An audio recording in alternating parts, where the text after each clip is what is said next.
महाराष्ट्रातल्या शेतकऱ्यांना आतापर्यंत फडणवीस सरकारनं अनेक वेळा फसवलेलं आहे। यावेळी पुन्हा एकदा नवी तारीख सांगून पुन्हा एक फसवणूक केली आहे। नोव्हेंबर महिन्यामध्ये नागपूरमध्ये 2 दिवस राष्ट्रीय महामार्ग रोखून धरून अगदी हायकोर्टानं आदेश देऊन सुद्धा शेतकरी मागे हटलेले नव्हते आणि त्यावेळी कुठं लाजत लाजत सरकारनं 30 जूनच्या आत आम्ही कर्जमाफी करू अशा प्रकारचं आश्वासन दिलं, तशी घोषणा केली। पण पुन्हा एकदा सरकारनं आपला रंग दाखवला आणि आता 5 जुलैनंतर त्याची प्रक्रिया सुरू होईल अशा प्रकारची घोषणा कृषी मंत्र्यांनी विधिमंडळामध्ये केलेली आहे।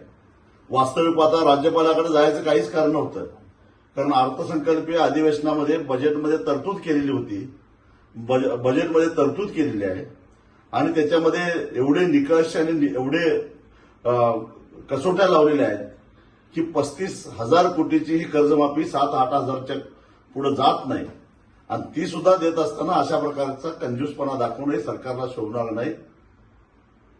हा जो खेळखंडोबा करायला लागलाय, कारण याच्यामुळं किमान 50,000 रुपये मिळणार अशा आशेवर शेतकरी राहिलेले होते, जे नियमित कर्जदार आहेत, ज्यांच्या कर्जाची मुदत 30 जूनला संपणार आहे, म्हणजे उद्या संपणार आहे, ते उद्यापासून थकबाकी जाणार आहे।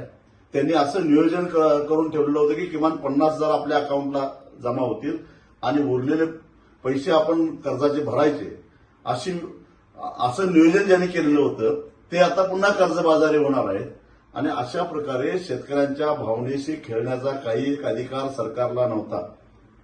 जणू काय भीक देतोय या पद्धतीनं हा जो काय खेळखंडोबा चाललेला आहे, मला सरकारला एवढाच इशारा द्यायचा आहे की हे तुम्हाला महागात पडेल।